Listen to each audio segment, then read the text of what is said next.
Hello and good morning. This is the Breville Barista Pro model BES878 in brushed stainless. As you saw in the photos, it's in a good condition. This unit is a trade-in, so one of my customers sold it to me to upgrade to the Breville dual boiler. So the machine works well. I've just finished doing a service. I've checked all the pipes and all the seals, greased the O-ring seals, put the machine at full water pressure, full steam pressure just to check for any leaks. And of course there's no issues inside whatsoever. And yeah, in this video I'll be demonstrating it. I'll be making my morning latte. So that'll be obviously testing the grinder, the brewing, the steamer, and also I'll be testing the hot water tap, and also doing a bit of teaching just to show you how this model is operated. When I first turn the machine on, I like to let it warm up by running a blank shot. So a blank shot means you run some water through the handle into the cup without any coffee. And that will bring everything up to temperature. Highly recommend it, especially on this model. I do the same even on my Oracle Jet here on the left. Have to do a blank shot to warm up the handle, the cup, and the group head. So just, you know what, let me just reset everything to factory defaults, because I'm not sure what the previous customer had the settings at. So I'll just reset everything to factory settings, and let's do the double shot. It also acts like a little bit of a cleaning cycle. It'll clean the group head and the basket from any loose coffee or oils from last night.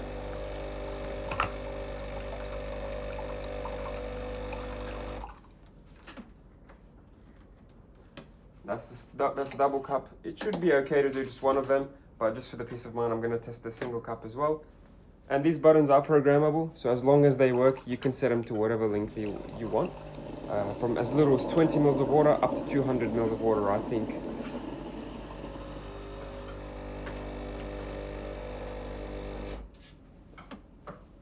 So one more time.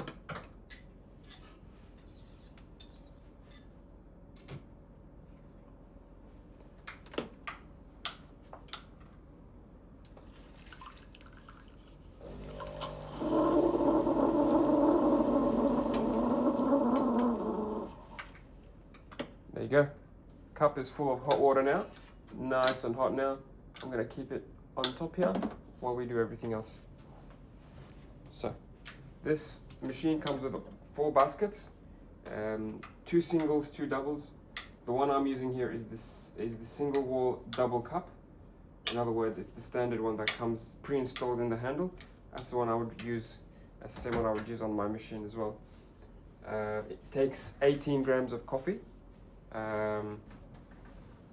The other ones I can explain them later, but basically if you're using pre-ground coffee, use the ones that say dual wall underneath. So this is the double wall basket, or it says dual wall underneath. The basket I'm using doesn't say anything underneath, it just has a million holes. The difference is that the dual wall ones are for the pre-ground coffee.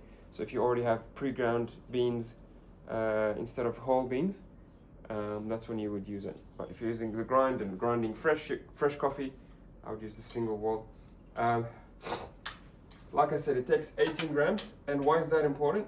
It's important to know the input so you can calculate the output. So a standard espresso recipe is a 2-to-1 ratio. That means for every gram you grind into the handle, you want 2 grams going into the cup. So 18 grams here in the basket, ground coffee, 36 grams in the cup, liquid espresso.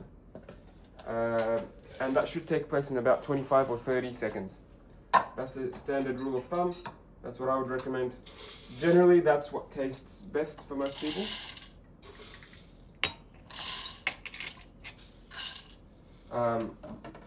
You can always experiment. You can make your coffee shots longer or shorter than this ratio. But it's a good place to start to learn how to make coffee, etc. So just close this up. You can control the speed of the flow or the speed of the brew by this grind size dial here. A smaller grind size will give you a slower speed. A larger grind size will give you a larger speed. Think of it that way, okay? So smaller grind size will bring the blades of the grinder closer together. It'll make less space. It'll mean that the coffee particles are finer, are smaller. and then that will give more resistance, so the shot in the end will be a bit slower.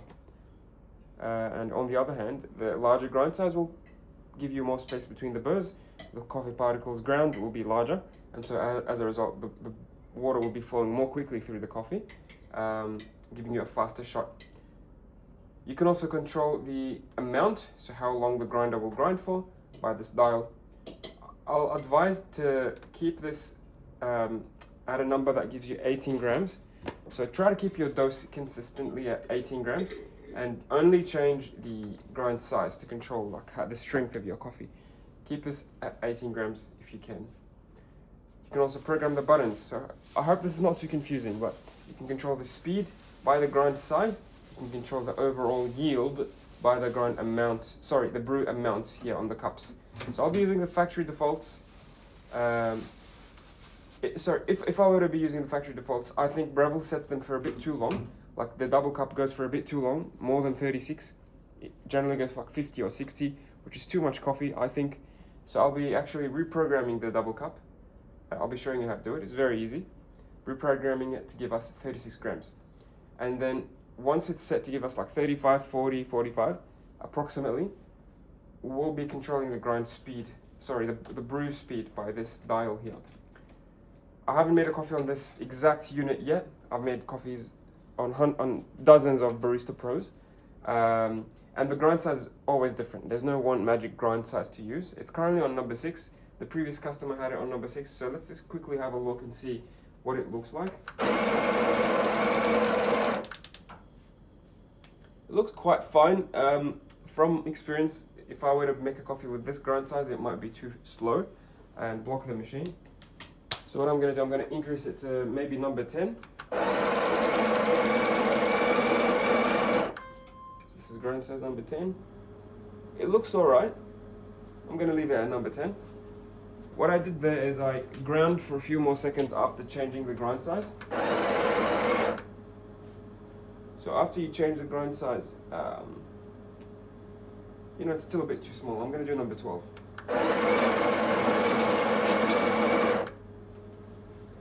After you change the grind size and you arrive at the one you desire, keep grinding for another 2 seconds to get rid of the old grind size, if that makes sense. So if I were to change the grind size right now from 12 to 20, I'll have a lot of ground coffee, well not a lot, a couple of grams of ground coffee stuck in there from the previous grind size. So that's why it's important to purge and refresh the coffee grounds. I might need to add some more beans.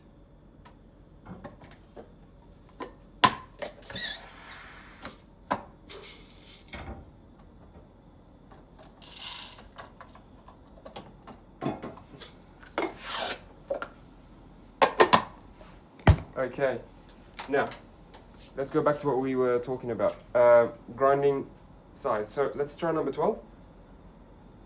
Let's try the amount at number 8. I'm going to do number 8 or number 7 actually. Let's do number 7 twice and see what we get. You can select the double quantity here and select the number of seconds. I don't know if it's showing on video, it's probably not. Let me show you closer. So you've got the grind size indicator here. This will move. The number will increase or decrease based on the actual grind size. You've got the grind amount. This is the number of seconds that the grinder will spin for. And then obviously we'll talk about these later. If you click, you can go on single and double. I'm obviously using the double basket, but my recommendation is to do the single twice. That way you can reduce the mess spilling out onto your bench space. I'll show you how to do that now. So I'll be starting on number 7, and I'll do it twice. I'll measure it halfway just to see how I'm going, and if I need to increase it or decrease it, I'll do that.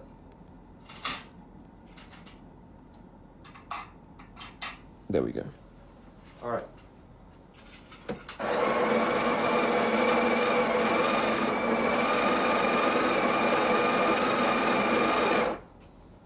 That's my first dose, 7 seconds of ground coffee. Let's see, got 11 grams, so that's a lot of coffee. Let's bring it back to maybe 5.5. Let's do 5. Reduce this here to become 9 grams. because 9 times 2 is 18, and we want 18 grams in the basket.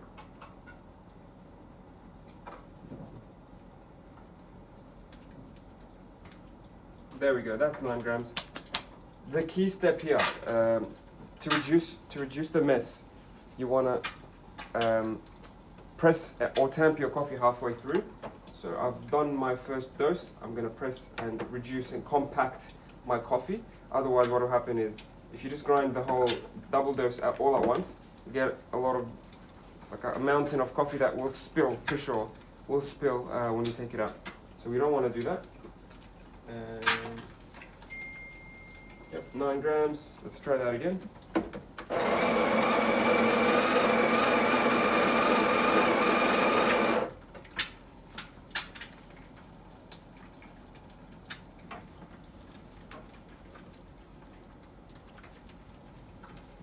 That's my second dose, and it's at 17.5.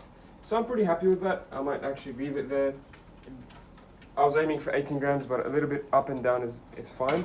Generally, it's better to be a little bit under than a little bit over, because if you're a little bit under, you'll just have more space between the shower screen and the coffee. Whereas if you have too much, if you're a little bit over, what will happen is the shower screen will hit the coffee, and as you're locking it in, it'll just press it more and more, which can cause issues with your extraction.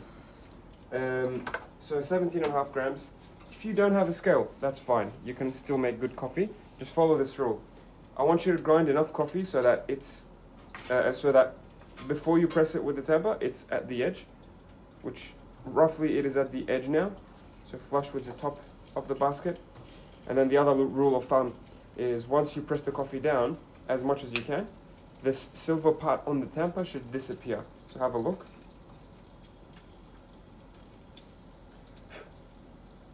Just like that. This silver part is roughly the height or the depth that the coffee should be after you've pressed it, if you have the correct dose. And I do have the correct dose, about 17.5, it's close enough. And this silver part is disappearing. It's perfectly level now. Make sure it's flat and it's not wonky to one side or the other. If, for example, I've got too much coffee, what you'll see is that you'll press as much as you can and you'll still see that silver part. It won't disappear and it will still be visible. That's too much coffee. And if you have too little coffee, the tamper will sink into the basket. It'll be very deep, all the way down here, which is too little coffee.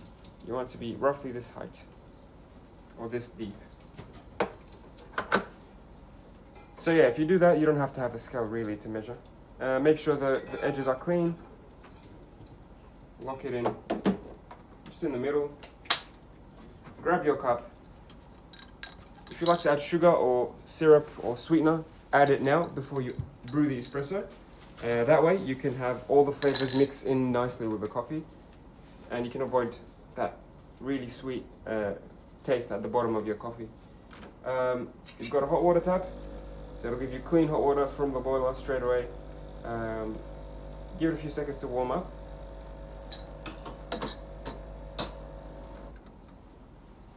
So I'm adding a little bit of hot water to help the sugar dissolve at the bottom of my cup. I like to add a little bit of water and sugar for that reason.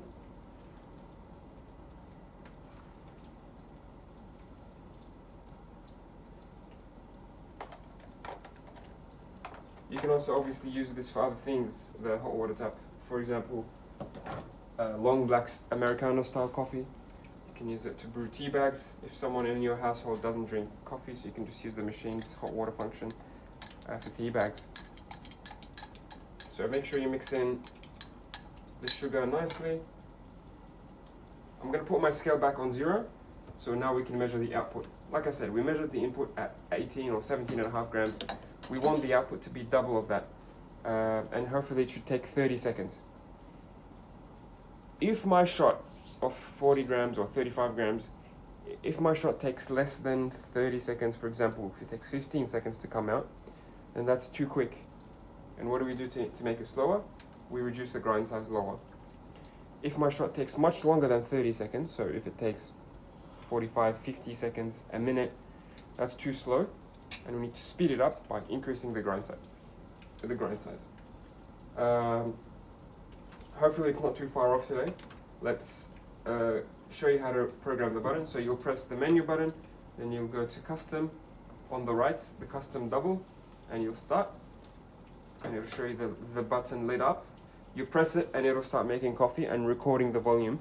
And when you press it again, it'll stop making coffee and it'll save that volume. Hopefully that makes sense. So I'm going to start it and I'm going to stop it when I think I've got about 40 mils or 35 mils. Let's also keep an eye on the speed and the appearance of the coffee. It should be nice and smooth if we've got everything right. So started flowing around 9 seconds. It's coming out nice and smooth from the spouts. Hopefully you can see that. It looks really good actually, I'll be honest with you. It looks like a good shot. It's coming out nice and smooth. And we're almost at 30 seconds, so I'll stop it there.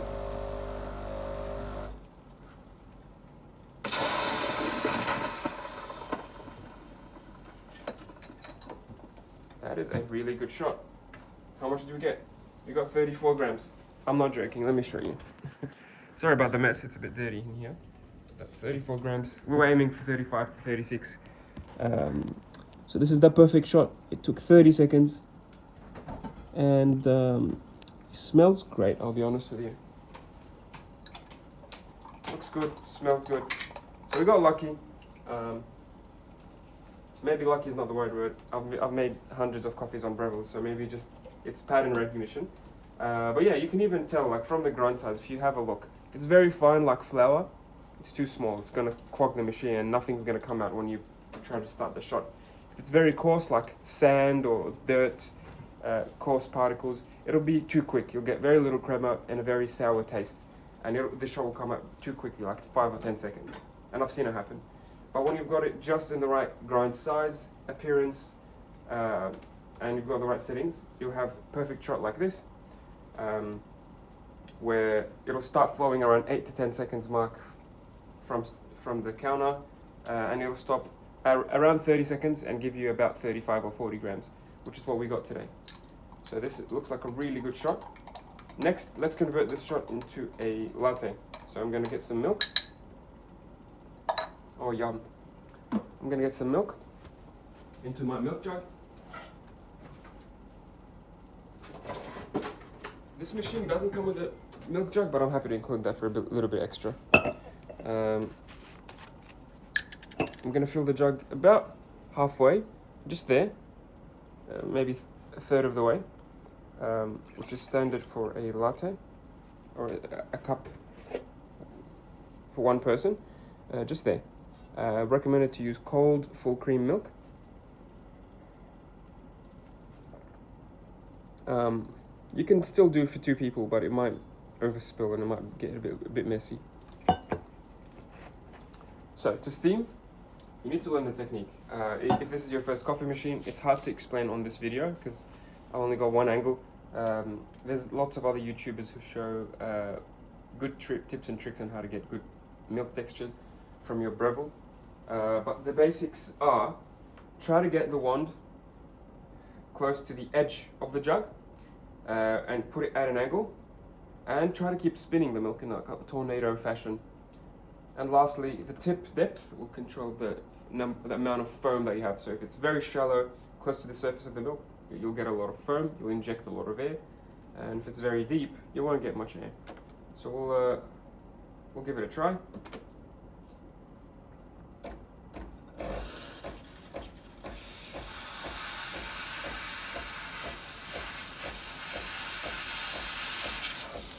So a few seconds later it gets really strong, so I'm going to turn it off. Turn it back on.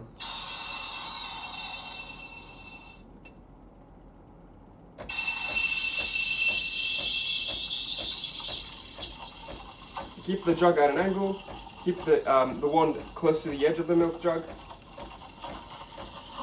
and try to listen to this noise. This noise indicates that I'm injecting air into the milk. I'm giving you that foam, that texture. I'm going to hold that position for maybe 10 seconds and then I'm going to raise the jug. You don't want too much foam in the milk. So I'm going to raise the jug, and now the wand is deeper in the milk. It's just spinning the milk, but no longer injecting air. It's going to keep spinning, and when it's too hot to the touch, I'm going to turn it off. There we go. Very important, purge. So turn on the wand, let it pulse some steam. That way it's going to clean the holes from the inside, and important that you clean it from the outside as well. So grab a wet towel, very important, and scrub the outside. This is going to make sure your wand stays clean, and the next morning you won't have issues with steaming your milk. If you wait later to clean it, it might become too hard to clean and the milk will stick. It's a piece of metal, it has steam going through it, so it gets really hot. The milk will bake on top, so make sure you clean ASAP. And don't forget all the edges. Sometimes there's a little bit here up near the rubber, near the lines down there. And lastly, you want to actually clean the coffee from here, so just grab that. Grab your knock box if you have one, or whatever bin, and it just folds off very easily like that. And just run some water.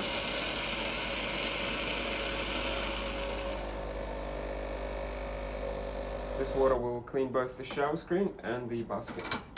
And lastly, if you have a piece of tissue or a towel, just wipe the group head, because there's some coffee grounds that get stuck up there anyway. See that? Even after you flush, some coffee might still be stuck.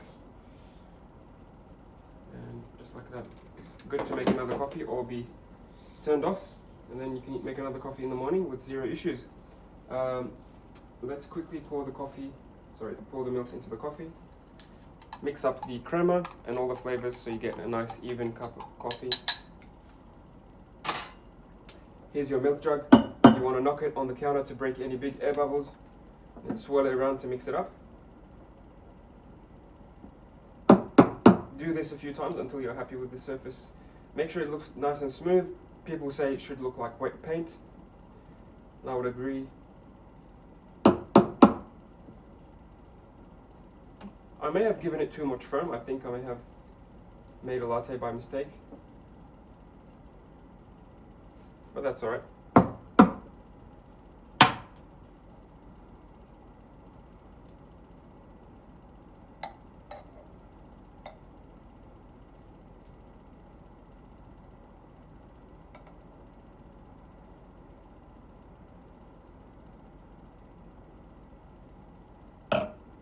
So if you've got some barista training or previous coffee making experience, you can for sure make some latte out on this model. Not very hard to do, as long as you do some practice and get some good quality milk. That's what I got. And that's the latte that I'll be having this morning. Looks delicious. Hope you can make the same coffees and better. Thanks for watching. Hope to see you soon. Cheers.